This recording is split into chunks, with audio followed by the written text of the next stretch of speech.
Yeah, let me start. My name is Max. I'm responsible for 3PL and operational excellence at Best Secret. Just perhaps starting with Best Secret for those that do not know the company, because we try to be in secret. We are one of the biggest fashion platforms for off-price fashion when it comes to e-commerce as well as bricks and mortar retail, mostly in Europe in about 27 countries. And I think what's important to know about us is that we are fully working on a membership model. So you cannot just buy with us, but you need to have an invite from another member. And that is, I think, what makes us a little special. Yeah, and as said, I'm taking care about 3PL as well as operational excellence there. It's your turn.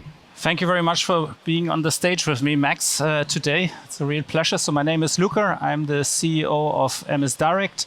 We are an e-commerce logistics service provider and a solution provider for instance, customer cross-border delivery solutions, but also for local return and return processing solutions. And that's what we are proud to work for Best Secret. Okay, brilliant. I actually say, I think you look better in real life than on those But I look pictures. way younger there, huh? Yeah.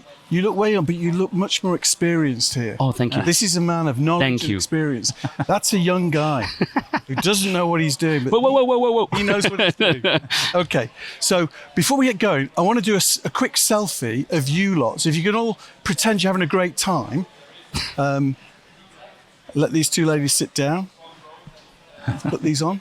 Yep. Okay. So this looks like a great time. I don't know. Or just wave. Are you ready? Oh, hang on. I've got to do it selfie mode. Hang on. There we go. Right. You ready? After 3. 1, 2, 3. Yeah. Yep. That went down really well. Okay. Right. Over to you guys. So now that we've engaged the audience, why should they stay engaged and keep the red light switched on? What are they going to get in the next 40 minutes? Right, let me start first. In the very end, I think what we bring over to you is a little bit a different approach to returns, perhaps something that you have not seen before, especially when you look on scalability in your operations. Here, we kind of did it the other way around, looking a little bit more on the customer picture, bringing the customer perception in the front. And I think you will see about 40 minutes of passion. And it works very well, so you will see a kind of business case that is a nice one, because if not, I would not be sitting here. So that's definitely something you can expect from us in the next couple of minutes. Yeah, big pleasure to be on stage with you, Max. And yeah, we will talk about returns. We will talk about cross-border delivery solutions and why a local return solution is so crucial, particularly when it comes to third markets, because that's where MS Direct is working on. We are based in Switzerland, Germany, the UK and Norway, and we focus on these third markets. And it's not so easy to find a great return solution for these markets, because your returns also have to get cross-border back again, and also your customer demand an easy, scalable, but also fast delivering solution. The customer wants to be happy to receive a fast refund. And I guess also you, Max, would like to have the item back on stock again very quickly. And that's a solution we have provided for. Yeah? So we would like to further describe what we have built up for Best Secret to make Best Secret's customers very happy, even though you have a customs border in between. Okay, so can I just ask the audience, how many of you are retail? So probably about 12 there, I think. Oh, there's some more at the back. So, okay, so about 15 retailers, I think I counted. So, and one of the things that I've spoken to retailers about before is the cost of return. It's expensive, right? So what would you say about that? Is it a cost ratio that they need to think about, or is there a bigger thought process they need to have? I think basically for us in this case, we cannot neglect the cost aspect. Yeah? So if you look at returns, it's always partially also about cost. But I think if you turn it around and make it a strategic priority, it's a different thing. Yeah, because you always weigh cost against benefit. Mm-hmm. Yeah, and if you do an overall cost calculation, you never can neglect customer image, speed, the rebuy process in terms of do you satisfy them with the first buying, and will they rebuy something with you? And I think if you look in the overall picture and you see it more strategically, not as this burden that is coming you through your neck, but a little bit more from the perspective of you can make a difference in comparison to other retailers. That is, what we try to achieve. Yeah, Okay. and I always say that returns are an opportunity. It's not only a pain. Usually, of course, it's a pain. You think about costs, but it's really an opportunity to impress your customer by having a great solution. I mean, with a fast refund, with a local return delivery address to, and also for the merchant, the possibility, as I said, to have the item on stock very quickly again as a fully refurbished item. Yeah. Yeah, and perhaps, ask yourself as the audience, would you buy a second time with a retailer, that has a bad returns experience? Yeah, because for me, it's always a full image. Yeah, so we do put a lot of focus, in our web shop. We do put a lot of focus in everything that is fulfillment, but sometimes we lack the focus to the very end. And when it comes to returns, that is kind of the last tick in the box and something that resists with you. Like going to a restaurant, and having a bad impression at the very end, this will stick with you longer, than something in the beginning where you could still influence something. So it's a little bit the same way with the e-commerce topic and the returns. Okay. So one other question I have on this is that I've been running workshops that deliver for 10 years. I started day one in Luxembourg 10 years ago. Returns has always been on the agenda for 10 years now. Why is it so complicated? Why are we still talking about returns? Yeah, I mean, as I said, there are several aspects in that, and particularly in the cross-border delivery context, and having a customs border in between. Yeah, because bringing a return back, for instance, to a central warehouse, mean that you have to cross the customs border, and you need to have your data ready for that. You have to declare the export you are doing, and that must be also done in a very automatic way. So it shouldn't be paperwork, but it should be an automatic clearance filing, and this is what you need to do a return over a cross-customs border. And secondly, of course, you would like to get refunded as well in terms of the tax you have paid while importing and then getting the goods back. So it's not only the end consumer waiting for its refund, it's also you would like to have any duties or taxes back while you bring the goods back. Yeah. And as Max said, you want to have happy customers. And we talk in this context here about Switzerland. So Swiss people, I mean, they love efficiency and they love speed. And this is also what you have to provide. You also should provide the best local solution in a way that the returns can be shipped back to a local address and also by the carrier of the choice. So I think that's basically what you have to consider. And in order to make it happen on a scalable basis, you need technology, you need a proper tool, you need proper integration and proper data flows in order that all that process works. Okay, so if I understand correctly, MS Direct's proposition is you're specialists at managing returns in the I can think of three, non-EU countries in Europe. So Norway, UK, and Switzerland. Can we just drill down in one of them? Let's take Switzerland. You mentioned Switzerland. Can we drill down in Switzerland? Talk us through what's relatively special about the Swiss market. Yeah. So, I mean, all the markets we work to, like Switzerland, the UK, and Norway, are very attractive markets because, first, UK, super large market, big sales opportunities, but talking about Switzerland and Norway, the purchasing power is very high. That makes the country very attractive. And here on the statistics, you also see that it's actually the second highest purchasing power we have in Europe. And the average, let's say, purchasing power or basket size people in Switzerland spend is 3 times higher than the average in Europe. So it's really a good idea to sell also to that country. They are also used to international e-commerce purchases, so that's no problem. But of course, you need to put a bit the essence or focus on what the market needs. And there's also one downside. The Swiss people like to return. Yeah, so it's either Germany or Switzerland who are the local or who are the return heroes in Europe. And that means on average 28% of the goods are returned. Of course, in fashion, this is much higher. You see that on that graph. So it's around 40% of the items are returned. So that's a bit the shopping behavior. Yeah, and I guess you also discovered that while entering the market. Yeah, and I think that is an important part, where you see the returns pattern of a country, or of a population. You kind of think about, what might be solutions specific for that country that might help you. Yeah, and there are some countries where you say, okay, it's neglectable, because their returns are very low. In some countries, it's really a decisive factor in terms of, do you do business successfully or unsuccessful? And in this case, Switzerland for us was a use case where we said, okay, we need to approach differently with a local approach, trying to get in the minds of the Swiss customer and understand what they really want in terms of bringing us into a comparison situation that we can win also with regards to local heroes. And so that is a little bit the topic why we said, okay, we need to focus on Switzerland a little bit more, especially because it's a focus country of ours. The value proposition that we have, having luxury items in an off-price way is kind of really resonating with the people in Switzerland because it's kind of fitting their needs. And we wanted to do something for them. That is why we kind of fostered a little bit our collaboration going forward. Okay. So what was it like in Switzerland before you guys came along and tried to make it smarter and more efficient? What was the old world like? Let's just remind us what it was like. Yeah, so let me perhaps guide you through the process a little bit. So at the start, and BESTSECRET was smaller in the past, we tried, to find a partner that knows about customs, that knows about, all these tariffs and trade topics. And so what we gave as a company to MS Direct was the starting point of this overall return process. So what MS Direct did is they received the parcels back, they opened the parcels, kind of put the returns aside, registered them for customs processes, etc. But that was basically it. And then we shipped it to central warehouses in order to create scale. Yeah.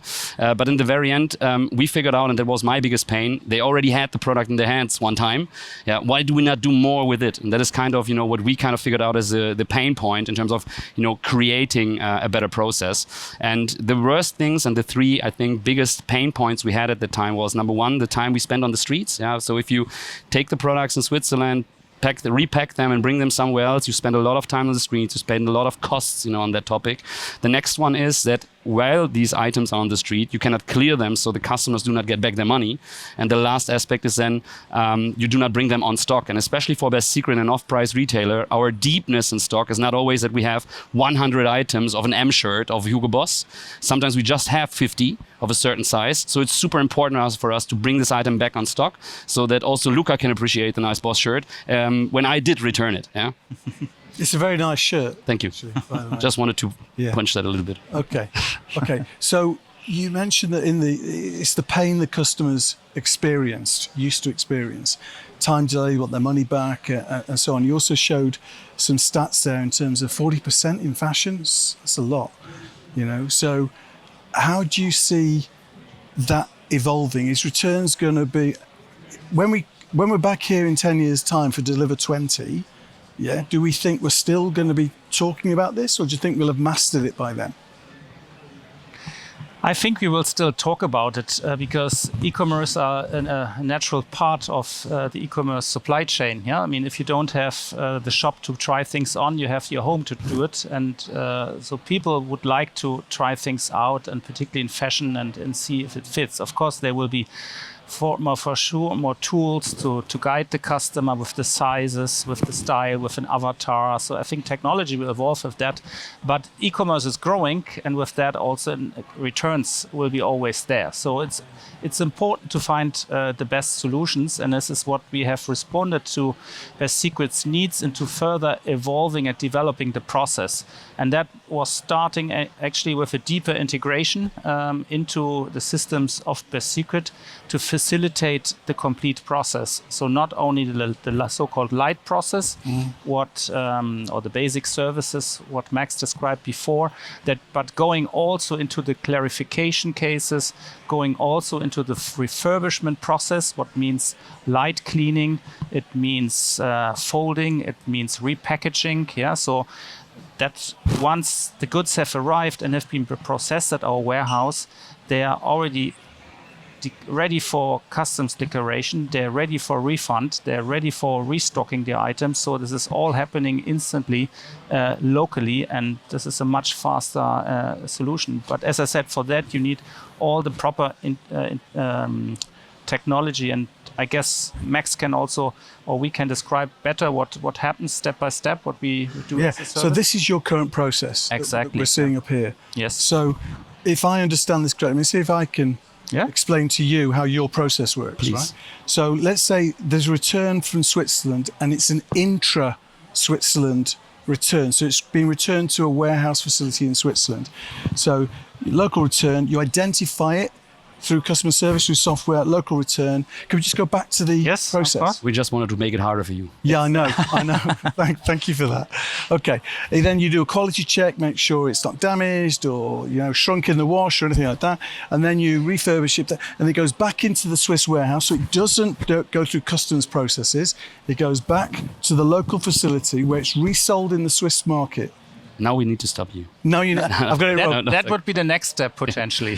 Okay. Yeah, so you're not there yet? No, not yet. Right, that's for the end then, because that would be really exciting. Yeah, so I think in the very end, we are not far away from it. I think what we now do, or what we now did is, we kind of completely clear the return. Yeah, so we kind of clear it locally so that the customer at the day when they give it to the post brings it to MS Direct and can expect at that day a refund. Yeah, so totally different story than driving it through all of Europe in order to bring it to a warehouse that is centrally doing it. That triggers an earlier refund. Exactly, triggers the earlier refund. Then this item is cleared. Yeah, so we can say we can take it back to stock. And then our central warehouse, one of our central warehouses is in Munich, so not so far away from St. Gallen.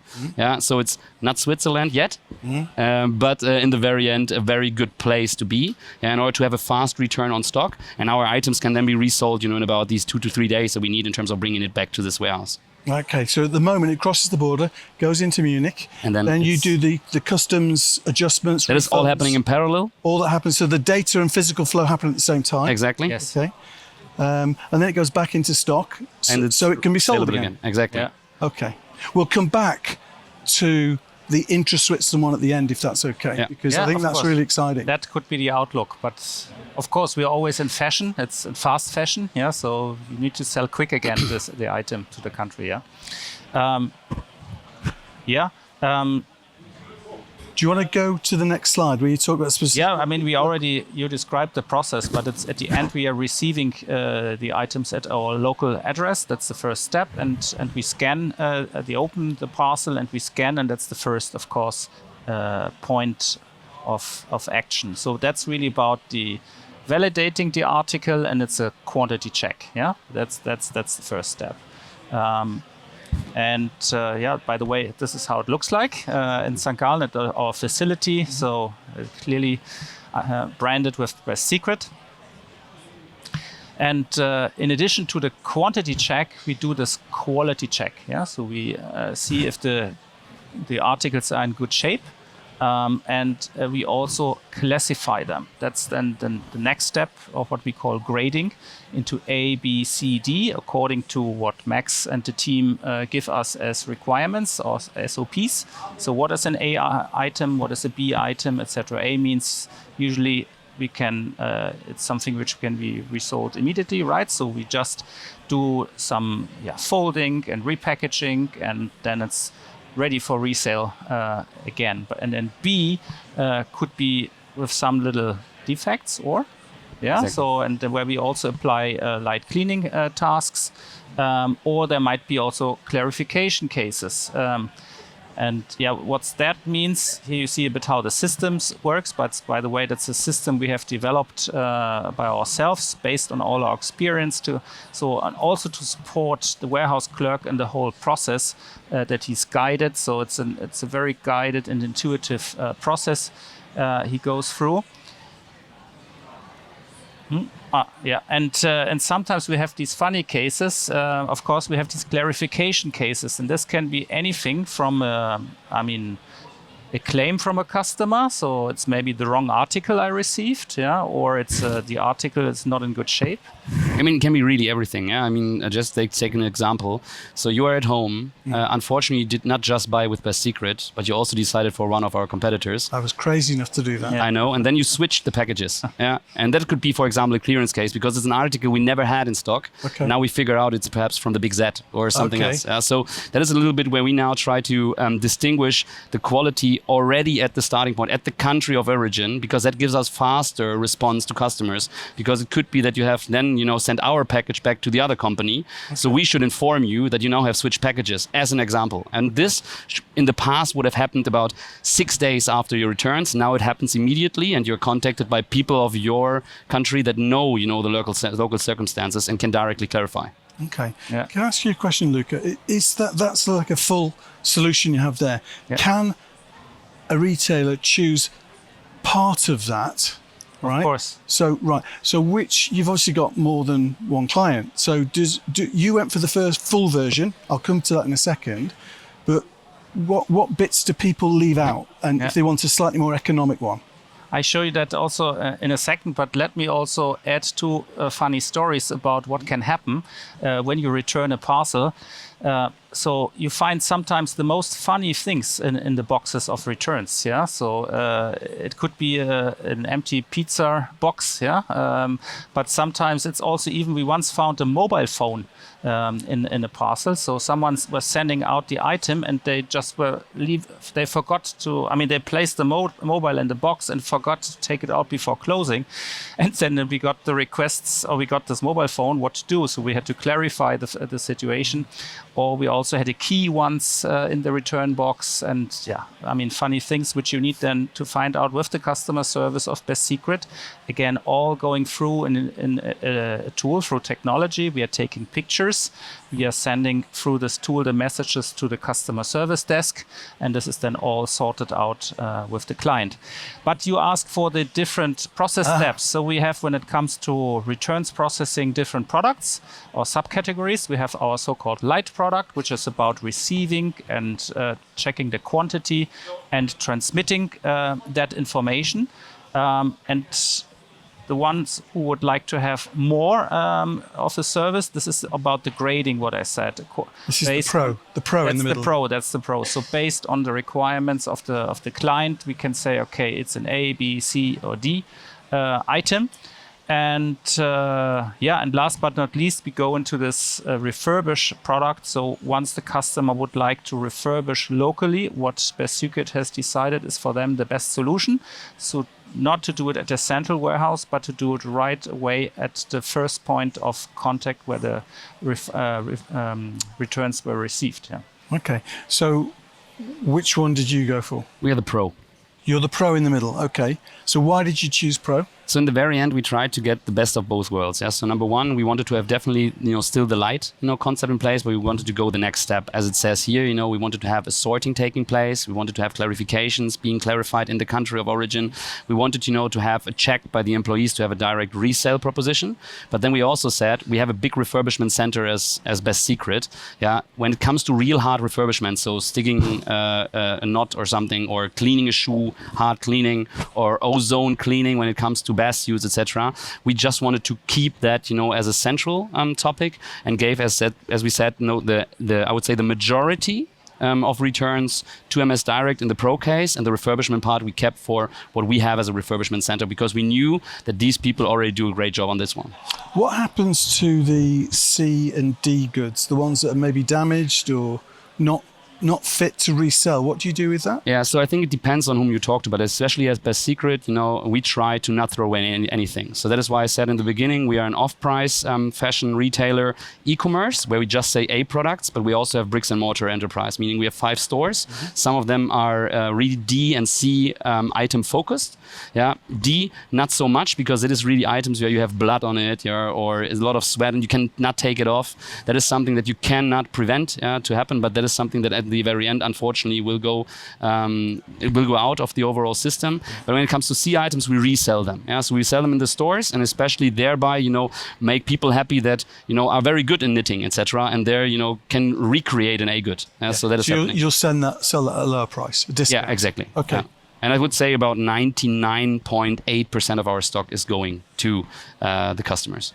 So 98% are A. 99.8% is going to the customers in A, B, C, and D is like the last 0.2. Okay.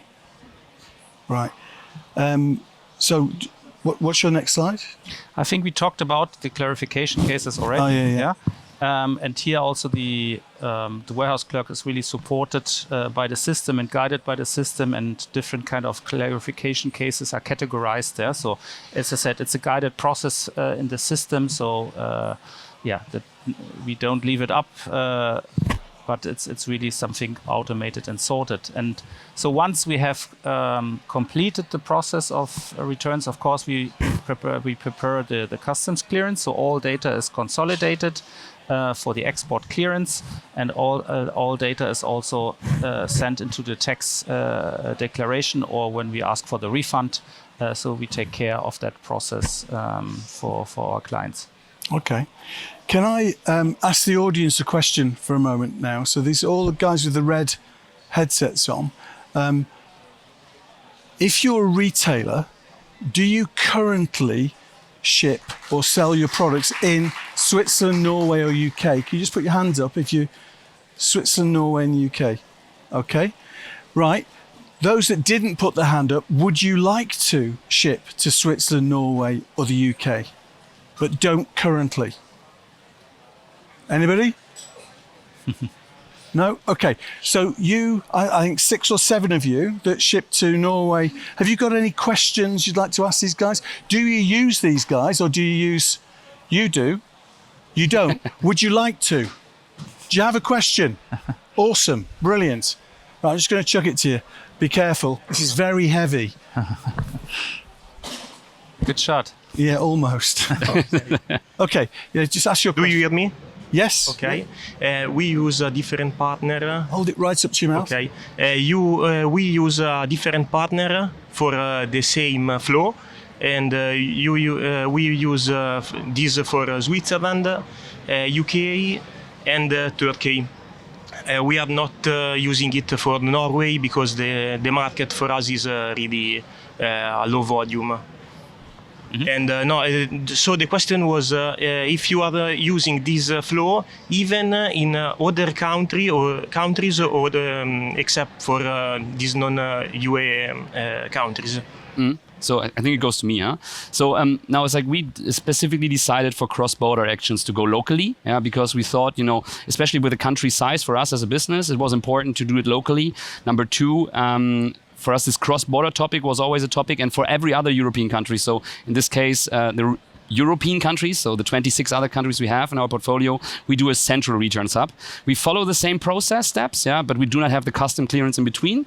And we have a little bit more speed on the streets because it's a little bit closer to our hubs. It's like with Switzerland and the cross-border, that is what took the time, and that is where we needed the speed. That is why we decided specifically for Switzerland to change it. But we're not doing the UK and we're not doing Norway. So if we would be in those countries, we would also do it the same way. Okay. No, because we have a problem with marketplace. We have to respect some return time. Totally understand the point, yeah. And in some European country, we have difficulties to respect them because a lot of issues, and it's not custom or something else. Yeah, no, it's like totally understand the whole marketplace topic. And in the very end, here in our case, it was we wanted to compete with locals, because Switzerland was so important for us. And then you need to keep up with local customer value, and that is why we decided specifically here to do a second step, because in Germany, Austria, etc., we already had a good shape, with regards to competitor situation. In Switzerland, it was a different story. That is why we entered this quite heavily. Okay, thank you. Thanks. Okay. And there's one behind. If you want to throw it over your right shoulder. Now it gets super dangerous. You should have done a blind pass. Yeah. Okay. Okay. Just say who you are. Yes. My name is Dimitri. I'm from Douglas. We also ship to Switzerland and do the returns. The question from my side goes in similar direction. But can you explain a little bit? So, what was the commercial justification of doing the returns in Switzerland, knowing to be a very, let's say, expensive country, especially in terms of people costs, but also warehouses? I think it's the only country building warehouses in 3, 4, 5 levels. You will not fight in Germany.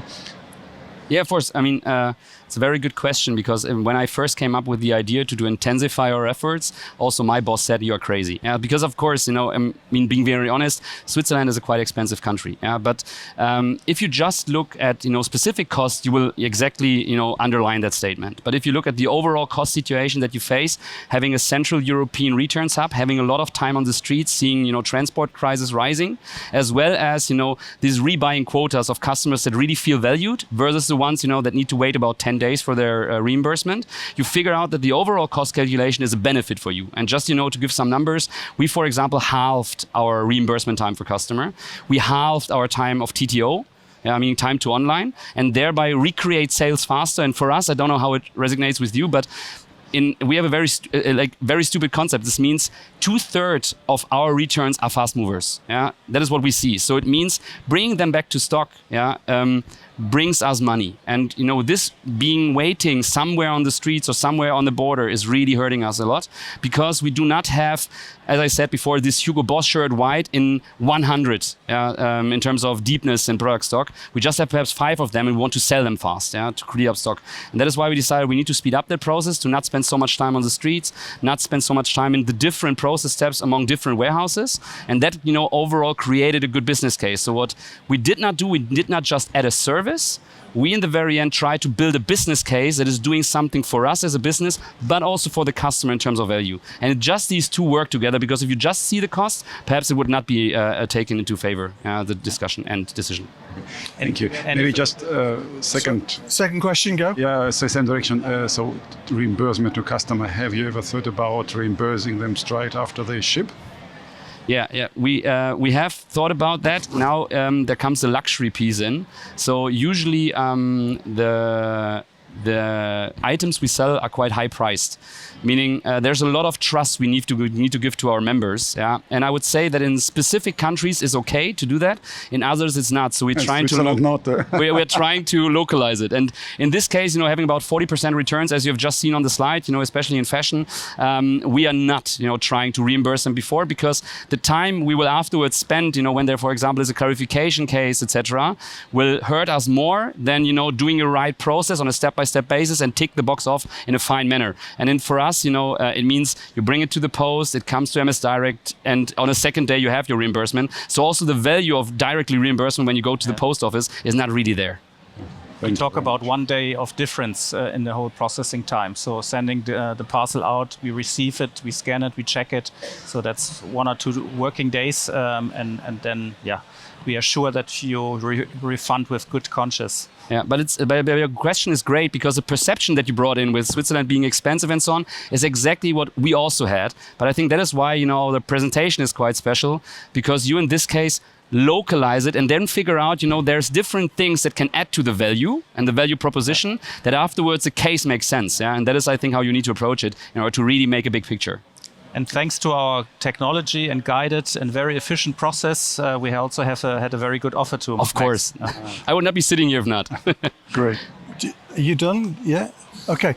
You mentioned business case, right? Can you just talk me through the elements of the business case that justify doing it? Because I know, retail margins are tight, right? So having justification for a business case is interesting. So how do you structure a business case? You want to go to yours? No, I'm taking that. So in the very end, it's number one, you have the cost side. Of course, nobody does something for free. Yes, like if you go to Switzerland, you have that pro version, you need to pay something. Mm-hmm. So that is, on the cost side. And then you compare, what kind of benefits you get. You do not drive that long anymore. You do not have these distances to drive. Yeah, you do not have a second touch. Another warehouse that need to do, the clarification processes. That comes from the low, very logical benefit side into it.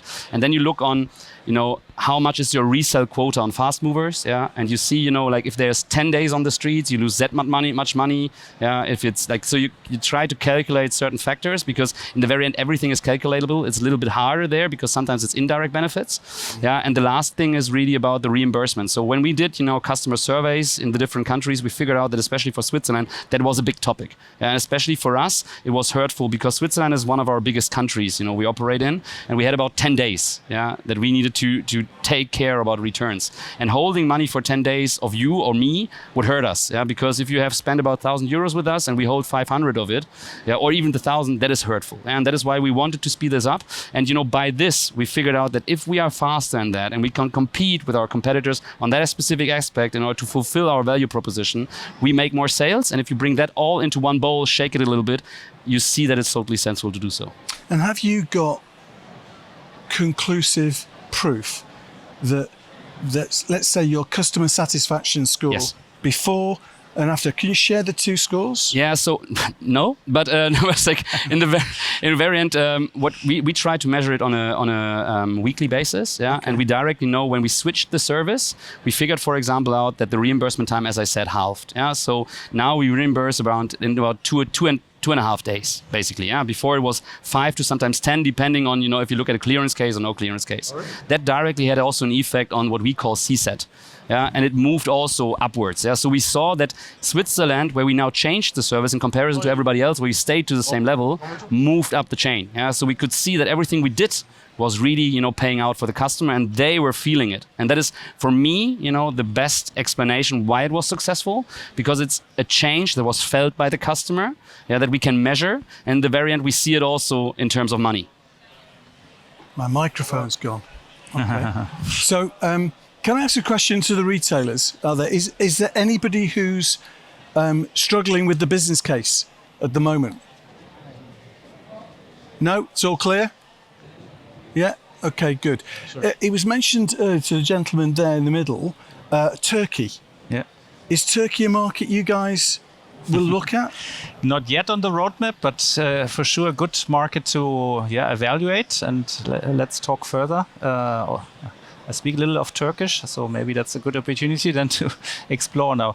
But so for the moment, we are in these markets more in Central Europe represented, but we keep Turkey on the radar. So it's, as I said, it's not only Switzerland, it's also the UK. And you mentioned marketplaces. So like Amazon in the UK requires the sellers to have a local return process in place. So this is already in a way obligatory requirement. And then, there might be other reasons for time to process a return. You mentioned also other marketplaces like Zalando. They punish you hard if you don't return in a certain Somebody's period. Nodding. Huh? Somebody's nodding. They even give you low visibility, and that's very easy, So, and then we have to prove, of course, that returns have been processed in time, Anyhow, and then, Norway is a tiny market, but it's also quite an attractive market. But we also do that in Germany, the returns processing. So within the EU, this is also where we work for some merchants also to do the European. The DACH, so the German-speaking area markets returns handling. So it's. Can I ask you because Norway's a lot bigger than that in reality. Does the landmass, because Turkey is a huge geographical area, right? And Norway also is huge with lots of challenges. Does the size of the country have a bearing on the efficiency of the intra-country return solution? Well, it depends a bit, of course, on the volume which gets through, and then of the items which get, into the supply chain back, and it depends on the time how much it takes. So as I said, as Max described, if you have a centralized return solution and it takes 10 days to process the refund, that might not make the customer happy. So he wants to have a faster return, and you might also have to have the item on stock earlier, so in the system. Rather than waiting the 10 days until it's back in the central warehouse. So I think it depends on the distance and processing time, particularly going cross-border, because that also takes additional time in the process. Okay, I got you. So can I ask you both to summarize what are the key messages you want to engage with the audience on from today's discussion? Yeah, let me start. So the first one is, I think sometimes it really makes sense to think globally but act locally. Yeah. So as we learn in school a lot, but in the very end, to really do that, to really satisfy local customer demand and local customer needs, and that is something that I think we sometimes have to punch us for, because we have that perceptions, like the colleague from Douglas has just mentioned. It's expensive, so why should we investigate? Yeah, but you should investigate because there's more in it. Then I think it's really important to think about returns as a strategic option for you, because you can differentiate yourselves from others. Yeah, and when it comes to the differentiation part, I think it's important to mention that speed is not a differentiating factor anymore. I don't know if everybody of you is a Kanu model expert, but there's quality criteria that the customer just expects. And when it comes to speed, especially now in our Switzerland case, they expect it. And if you do not deliver it, it's a dissatisfier. Yeah, so to tick off that box and make it a non-dissatisfier anymore. Yeah, so a normal thing, or even exceed their expectations because you return or you refund them in about 2.5 days. That is really giving you a peak, to create more sales. And especially for us, it's important because I said it before, we work on a membership model. So you can just recommend us to somebody else to buy with us. And if you do not have a good experience with us, you would not recommend us. Yeah? So for us, this overall customer image, this whole would we be recommended to a next buyer is super important. And that is why we put so much effort in it. Okay. Yeah, I would also underline that, the customer experience is essential, and this is driven by local specialities or expectations by the customer. So the local return address, and he wants to send it, for instance, with the Swiss Post. Yeah, and then he gets his refund. He or she gets his refund quickly back. Yeah. So I think this is what you need to consider if you want to make the customer happy in a certain particular environment, and this is why these kind of local return solution really makes sense. Okay. Question for the audience. So the retailers, actually all of you, do you think that returns is a pain and costly, or do you now feel it is strategically important to use as a differentiator? So who thinks it's painful and costly? Okay.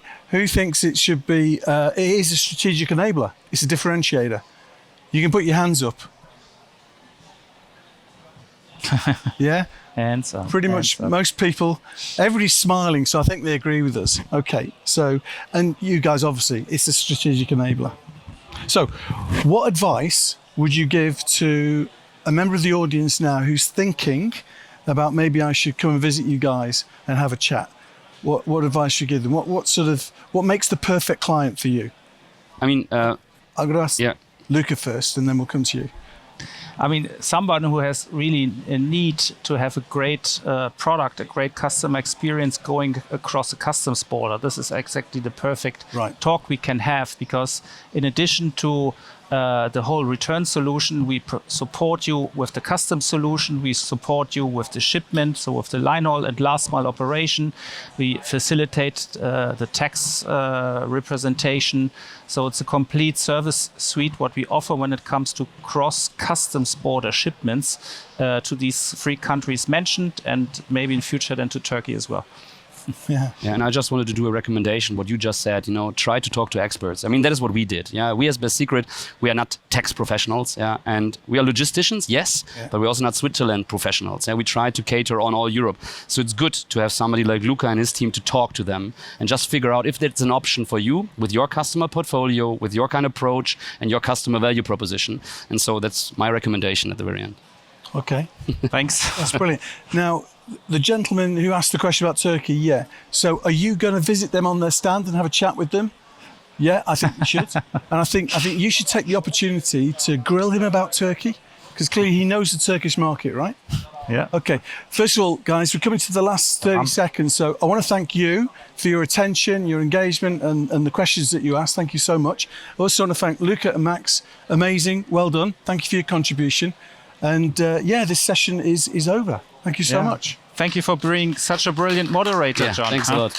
My pleasure.